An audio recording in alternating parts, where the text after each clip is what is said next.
Selma's Choice versus Itchy and Scratchy Land, the theme park showdown. We've seen them parody the rides, the merchandising, and the family-friendly themes, but what we really want to know is, which is the better episode?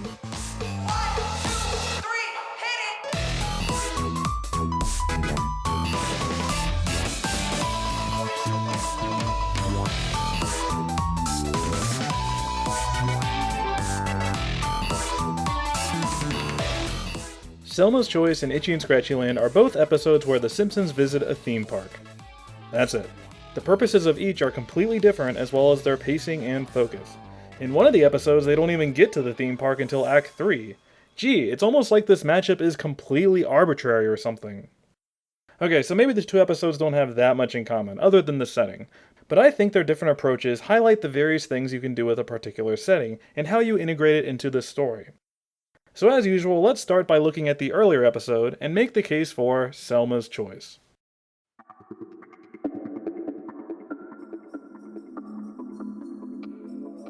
Now I know what you might be thinking. Maybe Selma's Choice isn't a pure example of an episode featuring an amusement park. It should lose by default, you might argue, because there's only like 5 minutes of Duff Gardens. But in my opinion, that plays into one of its greatest strengths. Selma's Choice is the superior episode because there is simply more variety in it. And I don't want to exaggerate or anything, but Selma's Choice is basically an epic.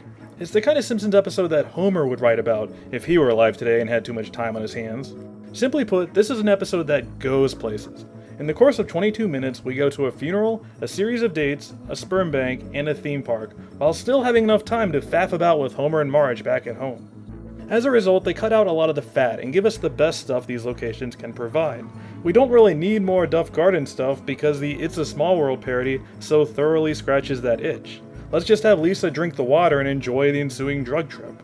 And then frolic around with Surly Duff, who, by the way, didn't actually want to be in this review, but is getting dragged in anyway. Sorry, Surly. The other episode just kinda sticks to one thing. It's bread and butter back at the park. And while that's fine and all, Selma's Choice is more interested in telling a story with actual character progression. We need dating scenes to demonstrate how jaded Selma gets by all this stuff, and the dating scenes are great. We need the sperm bank stuff to demonstrate the lengths Selma will go to fill that void in her life. Heck, we even kinda need all that Homer and Marge stuff since it fits in with Selma's problem. Selma so desperately wants what Homer and Marge have. This leads to the second main point. Selma's Choice has a better emotional core than the other episode. The other episode is just a travel show with a Westworld parody. It doesn't even try to go for them feels. And let's be frank, Selma's Choice doesn't exactly hit us over the head with this emotional stuff. I mean, it's not Marge being not proud or anything. It ends with Selma caressing a lizard for God's sake. But it hits on a basic human need, so we can all sympathize with her as she tries to figure things out. The theme park ends up doubling as a fun, wacky parody, but also as a means for Selma to figure out how to be a parent. It's not always enough to just have wacky setups and stuff, you gotta have that underlying story to make it feel worthwhile. Selma's Choice succeeds in this regard much better than the other episode. Speaking of wacky setups, let's talk about the jokes, which will be our final bullet point on the list. Selma's Choice is the better episode because its jokes are more quirky and off the wall. This is kind of a strange compliment, but it really is remarkable how much weird stuff is in it. Like, let's just do a random reference to the Prince of Tides. Let's do a ham radio joke. Let's have Homer obsessively eat a sandwich until it almost kills him. Let's have Lisa proclaim that she's the Lizard Queen. And let's end it with a timeless send-up of Murphy Brown. Sure, why not? And wait a minute, why is the waitress at the restaurant the same one from the diner in Act 1? It's so random that I can't help but laugh at it every single time. But these are the kind of things that give Selma's Choice a different flavor than a lot of other shows. It's a cacophony of weird references and oddball moments, and I love it for it. And with that rather strange and dubious claim, the case for Selma's Choice is closed.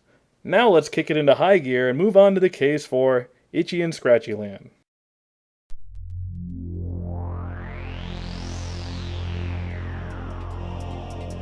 So in some regards, Itchy and Scratchy Land feels like the more traditional and straightforward episode of the two.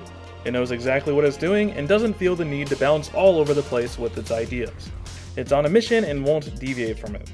Or to put it another way, Itchy and Scratchy Land is the better episode because it is simply more focused than the other one.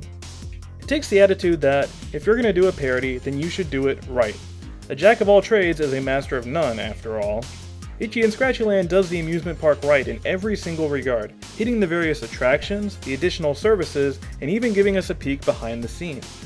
The other episode is just like, okay, we'll play a little bit with animatronics and show a little bit of the security center, whoopity-doo. This episode, on the other hand, builds the story so that we see a lot of these different aspects of the park. They show us the animatronics, and then they explain them in detail. They show us Parents Island, and then they satirize it in detail. It's not just about watching them ride rides. That would get tedious after a while.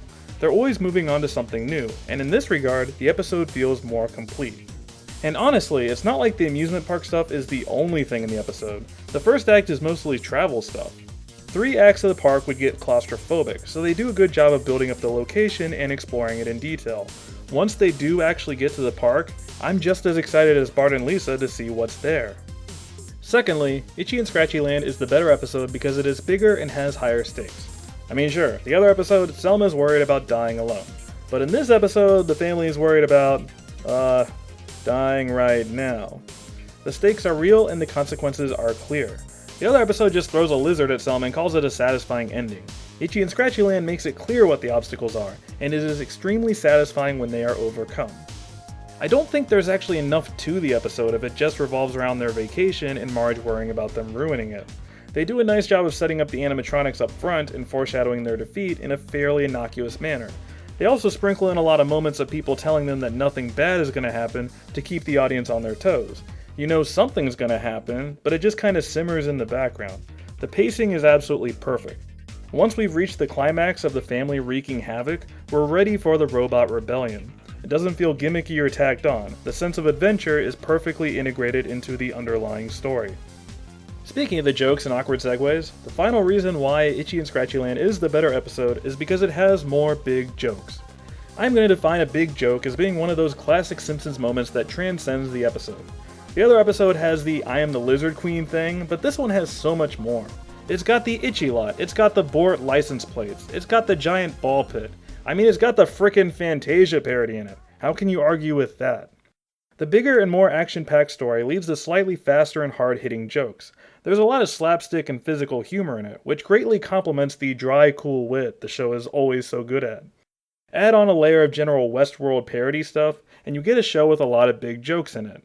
And I may be no fancy math professor, but I'm pretty sure big jokes are greater than small jokes. And that's basically it. The case for Itchy and Scratchy Land is closed. Let's go to the verdict. Overall, I think we have 2 very different episodes that use the setting of a theme park for very different purposes. I admire the commitment to the theme of Itchy and Scratchy Land, that they're going to build a brand new location and really explore it in detail. I admire the way Selma's Choice uses Duff Gardens as a set piece to demonstrate Selma's struggles with parenthood. One theme park is the plot, one theme park simply progresses it. I feel like Selma's Choice bites off a little more than it can chew sometimes, splitting the story into new directions that don't always go anywhere important. Homer and Marge's little subplot does tie into Selma's theme, but it doesn't really connect up in a meaningful way. It just gives Homer a funny outfit to wear at the conclusion. I think I would prefer a little more Duff Garden stuff, to be honest. I think the episode gets its point across in the end, but Act 3 juggles so many elements, it's easy to lose track of the point they're making. In addition, I think the funeral in Act 1 drags just a little too much. They spend a lot of time traveling there and sitting through several scenes. I kinda wish they would just get on with it already. I feel like Act 2 is where the pacing feels just right. The episode is a bit of a runaway train in terms of its pacing. It goes faster and faster and faster. Itchy and Scratchy Land, on the other hand, feels a little inconsistent sometimes. I don't think Act 1 is particularly great with the travel jokes. There are some great ones in there, of course, but stuff like Flicky's Diner and the vegetable smuggling feel a little underwhelming.